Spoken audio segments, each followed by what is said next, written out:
Bonsoir à tous. 10 candidats à la nomination démocrate en vue de la présidentielle de 2020 seront ce soir sur le podium du Fox Theater à Detroit, dans le Michigan. Parmi eux, les sénateurs Bernie Sanders et Elizabeth Warren, les deux favoris des progressistes du parti. Et demain, 10 autres candidats, dont l'ancien vice-président Joe Biden et Kamala Harris de Californie, s'affronteront aussi sur le même podium. Mais le nom du président Donald Trump est déjà sur toutes les lèvres à Detroit.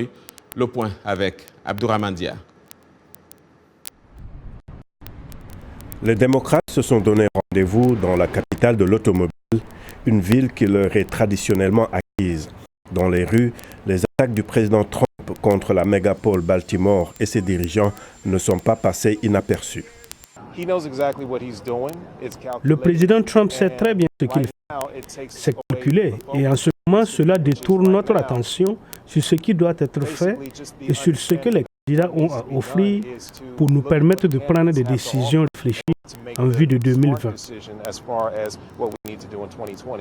Mais cette électrice a des conseils à donner aux candidats démocrates.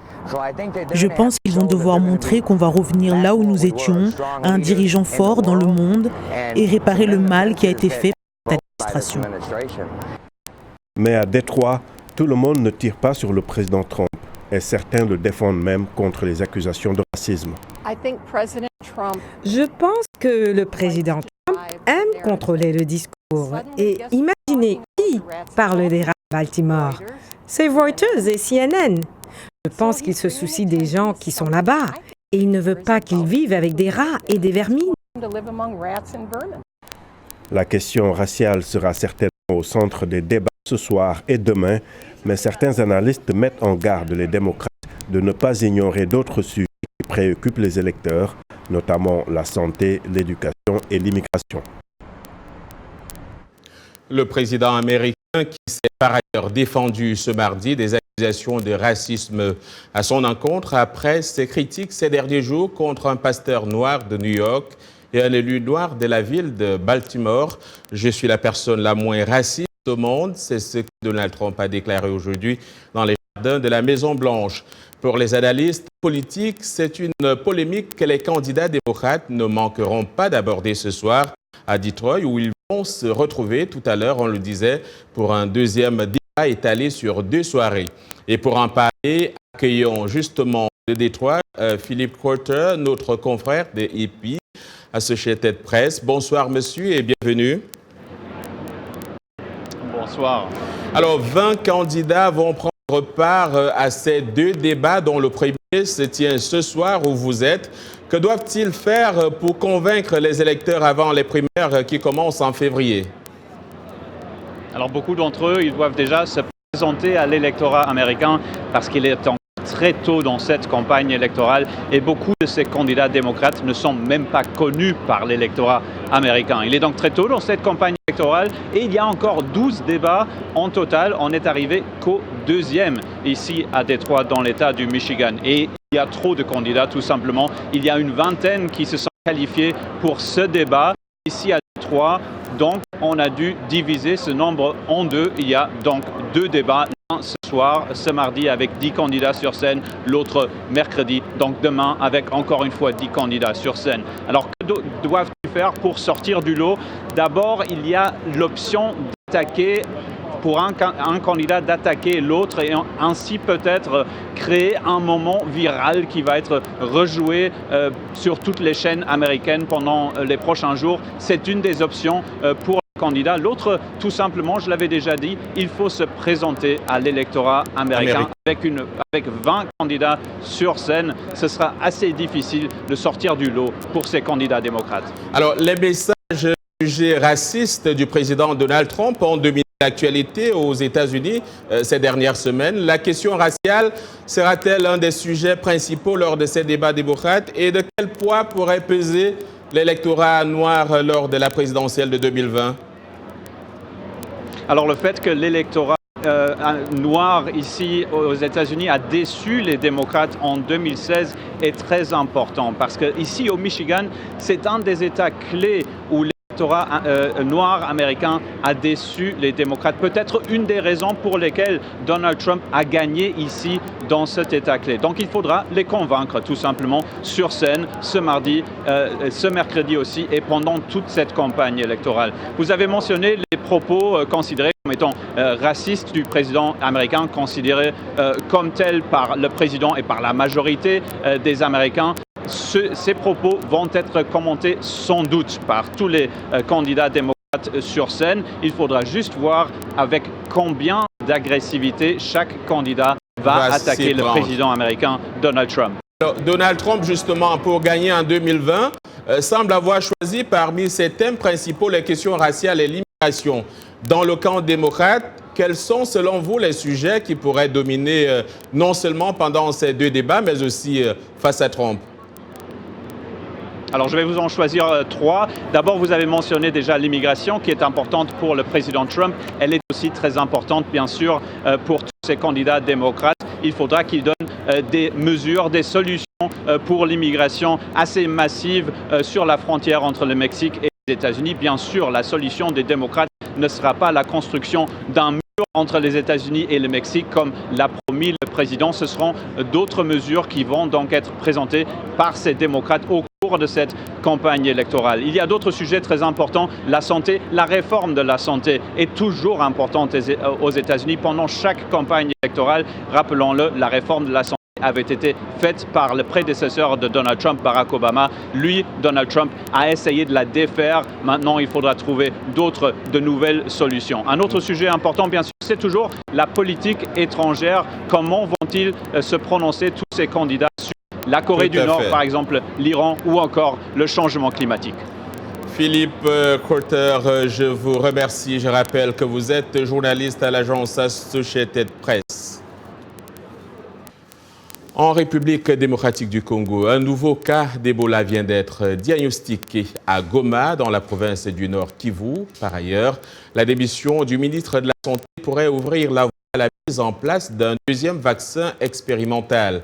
Pendant que l'épidémie d'Ebola continue de se propager dans l'est du pays, il faudra probablement plusieurs mois avant que le nouveau vaccin n'ait donné les résultats escomptés pour gagner la confiance des habitants inquiets. Le récit est de Blanche Sano.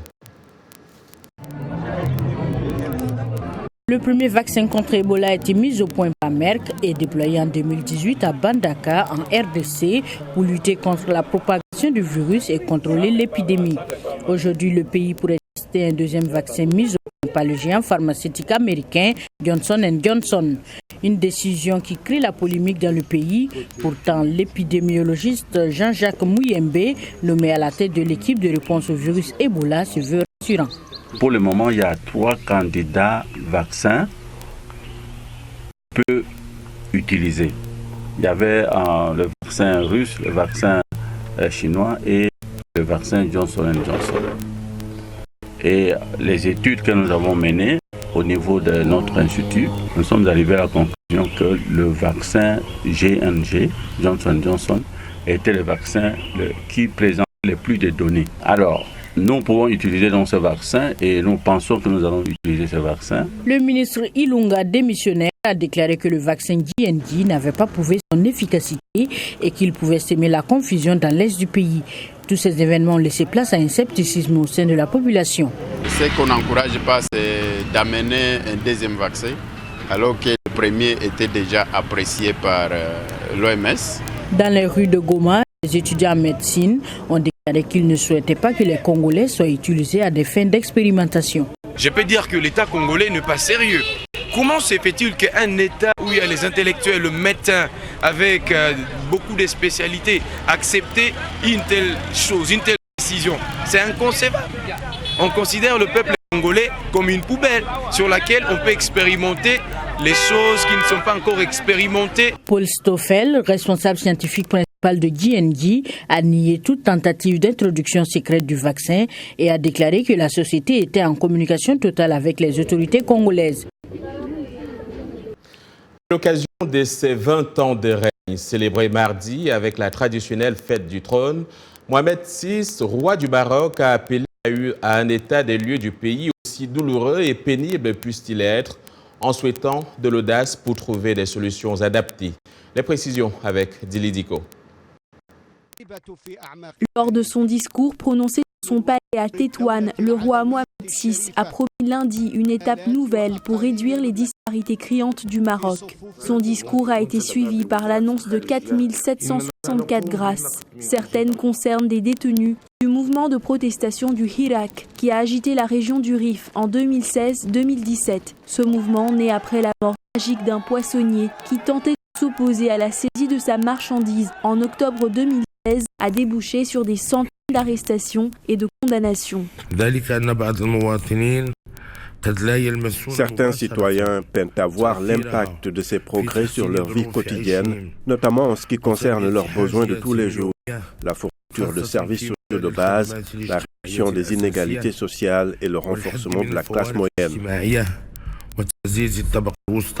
Dans son discours télévisé, le souverain a également annoncé un remaniement gouvernemental qui devrait avoir lieu à la rentrée parlementaire en octobre prochain. Mohamed VI a chargé le chef du gouvernement, l'islamiste Saad Eddine El Othmani, de lui soumettre des propositions pour renouveler et enrichir les postes de responsabilité au sein du gouvernement et dans l'administration. Par la volonté de Dieu, cette nouvelle étape sera marquée par le lancement d'une nouvelle génération de projets. Elle nécessite de nouvelles compétences à différents postes et à différents niveaux de responsabilité. Du sang neuf donc doit être apporté aux institutions politiques, économiques et administratives, y compris le gouvernement. Le monarque de 55 ans, qui a succédé à son père Hassan II en 1999, s'est félicité du bond qualitatif en matière d'infrastructures et a vanté la consolidation des droits et des libertés. Un constat à contre-courant des associations des droits humains, mais il a cependant ajouté que ces progrès n'ont pas de répercussions suffisantes sur le pays. Chaque année, et selon plan international, plus de 12 millions de filles sont mariées de force avant l'âge de 18 ans. Ces filles voient alors leur droit à l'enfance et à l'éducation volés et leurs perspectives d'avenir et d'évolution limitées. Les mariages forcés et précoces maintiennent les jeunes filles dans des conditions de pauvreté et d'impuissance de génération en génération. Dans les pays développés, une fille sur 5 est mariée de force avant ses 18 ans. À travers le monde, 650 millions de femmes mariées l'ont été pendant leur enfance. Nous ouvrons ce soir notre série sur ce sujet avec le cas de Mohamed Missi, de la Tanzanie.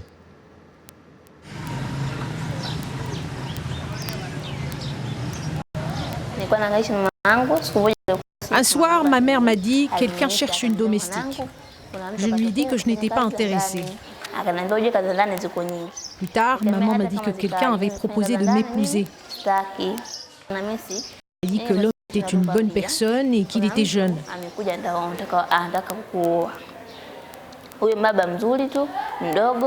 Mais j'ai dit non, j'ai pleuré.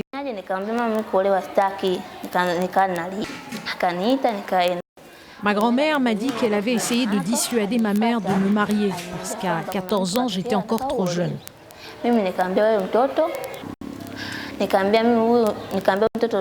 Ma grand-mère a dit que je devrais aller dans un pensionnat pour études religieuses. J'étais fâchée contre ma grand-mère parce qu'elle me soutenait dans mon désir de ne pas me marier.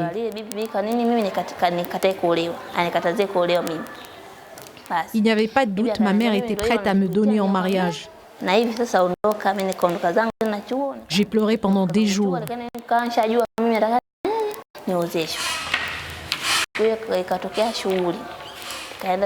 Je suis allée à une cérémonie de remise de diplôme dans une école primaire où quelqu'un a annoncé que n'importe quelle fille en situation de mariage forcé devrait contacter la police.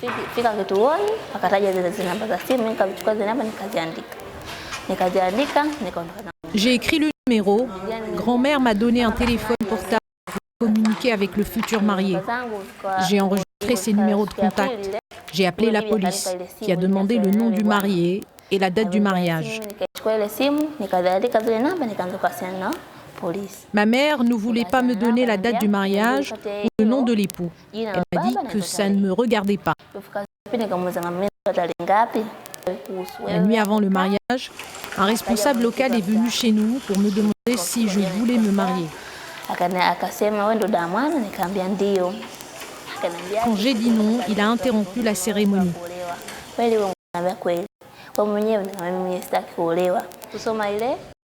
J'ai commencé à étudier le textile dans un centre. Ensuite, une assistante sociale m'a transférée au centre Kiwo Hede de Dar es Salaam. Mon rêve est de devenir une grande créatrice de mode. Place maintenant à notre chronique sportive présentée par Yacouba. Ouedraogo Yacouba, des sanctions tombent à la Fegui Foot. Bonsoir. Bonsoir John et bonsoir à tous. Effectivement, comme il fallait s'y attendre, les sanctions commencent à tomber à la Fegui Foot. La commission d'éthique de la Fédération guinéenne de football a suspendu Amadou Diaby, premier vice-président pour des faits de corruption. Elle a indiqué que l'ancien sélectionneur du Sili national, Paul Put, limogé pour insuffisance de résultats, lui a confirmé que la personne à qui il versait 10% de son salaire est le premier vice-président de la fédération. Conséquence, la commission a suspendu Amadou Diaby jusqu'à la fin de l'enquête ouverte la semaine dernière. Avant d'être remercié, Paul Put a été accusé par le capitaine du Sili national, Ibrahim Traoré, d'avoir demandé de l'argent à des joueurs pour être sélectionnés à la CAN 2019. Cette fois, c'est la bonne. Après avoir tenté en vain d'acheter le Sénégalais Idrissa Gana Gueye l'hiver dernier, le Paris Saint-Germain a officialisé la signature du milieu de terrain d'Everton pour 4 ans. Le désormais ex-joueur des Toffees a signé pour 32 millions d'euros hors bonus selon l'équipe. Le milieu de terrain parisien a été affaibli par le départ à la retraite de Thiago Motta et le conflit avec Adrien Rabiot, parti à la Juventus Turin, âgé de 29 ans. Gana Gueye a brillé lors de la récente CAN, y compris offensivement, après une Coupe du Monde 2018 en Russie, où il était cantonné à un rôle défensif. Transfert toujours, tout le monde se demandait où il allait déposer ses valises. C'est désormais connu, Hervé Renard est le nouveau sélectionneur de l'Arabie Saoudite. Le technicien français qui a démissionné de son poste de sélectionneur du Maroc a annoncé son arrivée à la tête de l'équipe d'Arabie Saoudite. La fédération saoudienne a salué l'arrivée, je cite, d'un grand nom capable d'apporter un plus au football saoudien. Hervé Renard, 50 ans, était arrivé au Maroc en 2016 et a démissionné le 21 juillet. À la surprise générale, le Maroc, quart de finaliste lors de la CAN 2017, a été éliminé dès les huitièmes de finale par le Bénin, pourtant réduit à 10 et novice à ce stade de la compétition. C'est un rêve qui se réalise pour une soixantaine de jeunes basketteurs et basketteuses venus de 29 pays du continent africain. Ils ont tous moins de 17 ans. Pendant 4 jours, ils ont l'opportunité d'être entraînés par certaines de leurs idoles.